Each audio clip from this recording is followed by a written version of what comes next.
Assalamu alaikum students, how are you? I hope that you will be fine. Students, BA English 4th year, paper B, इसमें हम lecture जो connect कर रहे हैं वो है करेक्शन से रिगार्डिंग। तो आज का जो लेक्चर है वो लेक्चर नंबर 5 है, ठीक है। तो इसमें कुछ सेंटेंसेस मैंने ऑलरेडी आपके सामने लिखे हुए हैं। Definitely there is one error in each sentence and first of all I would like to spot the error and after that I will make the sentence right and explain the rule to you. मैं आपके सामने इसको error को spot करूंगा, आपको बताऊंगा, rules and regulation के साथ बताऊंगा और फिर उसको सही करके भी आपके सामने लिखूंगा। तो उम्मीद है कि आपको ये आज का जो वीडियो लेक्चर है ये आपको पसंद आएगा। तो शुरू करते हैं जी। इसमें देखें कि the voice of a women is softer than man.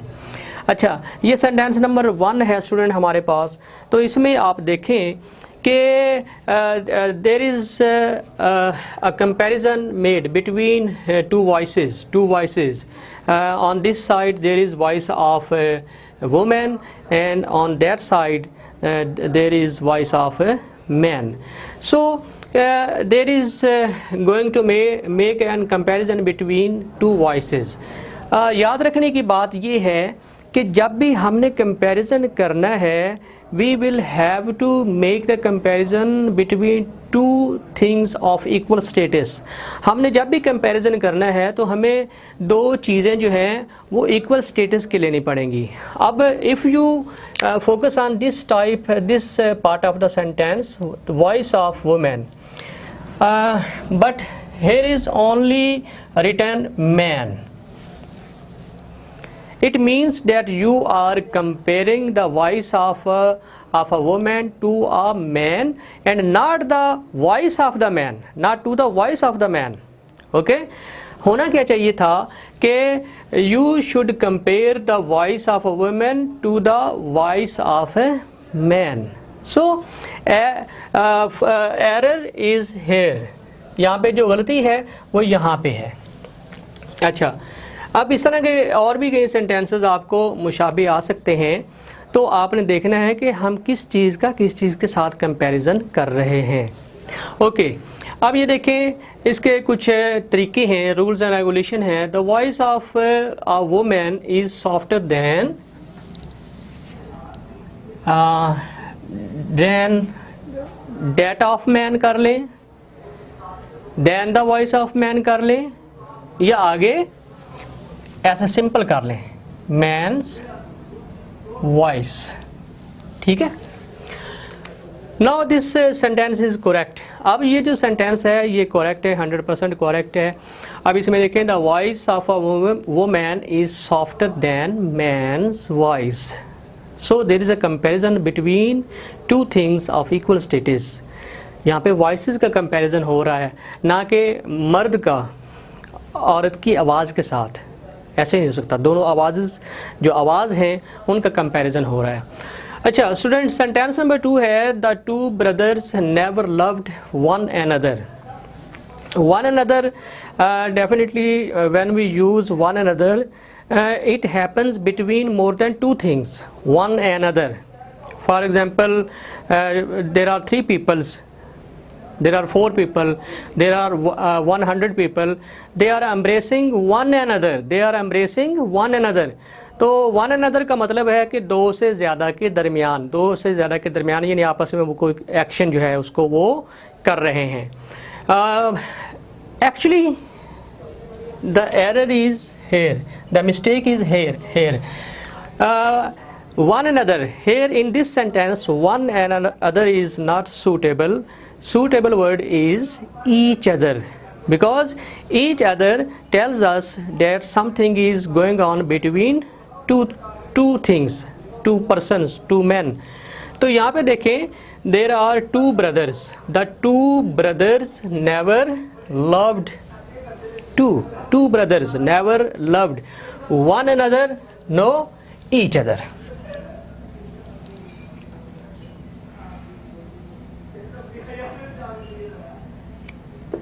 ठीक है, one another, you will have to write each other in place of one and other. Okay, उम्मीद है कि आपको ये समझ आ गई होगी।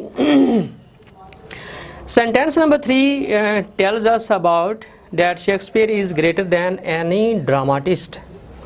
Shakespeare is greater than any dramatist, what it means, इसका क्या मतलब है कि there is only one writer that is William Shakespeare who is given the top priority. No, this is not right way to explain anything, any person in this way. Basically, this sentence is given producing a wrong meaning. ये wrong meaning जो है उनको produce कर रहा है। क्यों? इससे हमें ये पता चल रहा है Shakespeare is greater than any dramatist, कि जितने भी ड्रामाटिस्ट हैं वो एक साइड पे हैं, but William Shakespeare is on the other side and William Shakespeare is on the top rank. So this is not a right way to say this. ये कहना बिल्कुल सही नहीं है, गलत है। अच्छा, अब सिंपल सा फार्मूला क्या है कि you have to make the comparison between two things. दो चीज़ों के दरमियान कंपैरिजन होता है, नॉट के at one side you are writing only one thing and on the other side you are making the comparison with the whole of the generation, with the whole of a team. It is not a right way. In order to make this sentence right, इसको सही करने के लिए आपने क्या करना है कि simple you will have to place any other after any other. Shakespeare is greater than any other dramatist.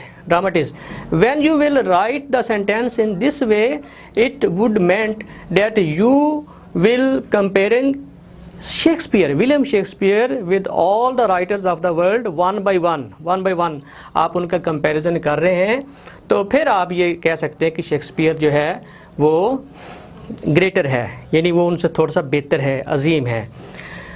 Okay, in this way sentence number 4 send this later on this address. This mistake is often made by the students, even the wise person make this type of mistake कि when you are going to send any letter, you are not sending it on the address, you are sending it to the address। ठीक है, तो here is the mistake of preposition की यहाँ पे गलती है। send this letter on this address is not correct, to this address, this is the correct sentence। sentence number 5, do not find fault in this work। इस sentence के भी अंदर student there is a mistake of preposition, find fault in नहीं होता।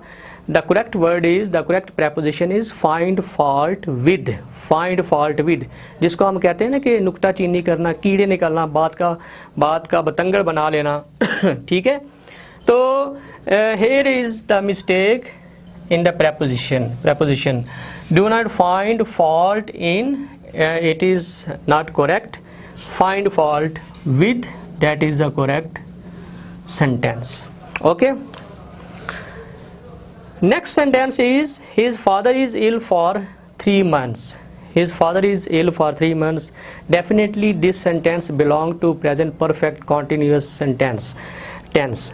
ये जो sentence है ये present perfect continuous का है, not of present continuous simple का, इसका नहीं है। okay, तो इसका हमें पता कैसे चला? when any continuous sentence shows the specification of time, for example here is used for or since, so it means that we are specifying the action with the time। हम एक एक्शन को specify कर रहे हैं time के साथ, उसका तायन कर रहे हैं, तो जिसमें टाइम का तायन हो जाता है that is sentence of present perfect continuous। Okay, तो इसका सही तरीका ये होता है कि इसमें हम क्या करते हैं, वी यूज़ हैज़ बीन और have been. His father is, काट दें आप इसको, his father has been, his father has been ill for 3 months। ये जो फॉर है ये यहाँ पे बिल्कुल ठीक है, मैंने सर्कल इसलिए किया था कि आपको बताया जाए कि ये टाइम स्पेसिफिकेशन के लिए होता है। तो in this way this sentence is right, his father has been ill for 3 months. Okay, and the last sentence is, of the 2 books this is the best. Actually there are 3 degrees of adjective. First is positive degree, second is comparative degree, and third is superlative degree. And in order to place the superlative degree there should be 3 commodities. 3 चीज़ों का होना ज़रूरी है। वो positive हो सकता है, वो that is also be comparative और superlative. But when there are only 2 commodities, जब सिर्फ 2 commodities हो, you can only use comparative degree. ठीक है, तो सेंटेंस से हमें यही पता चलता है, of the 2 books this is the best नहीं हो सकती, this is the better. Okay अगर आप इसको मतलब उसको ऐसे रखना चाहते हैं बेस्ट को, तो आप यहाँ पे क्या करें, ऑफ द 3 books कर लें। ठीक है, तो इस तरीके से भी सेंटेंस जो है वो आपका ठीक हो सकता है। I hope that you will enjoy this lecture. इजाज़त दीजिए, अल्लाह हाफिज़।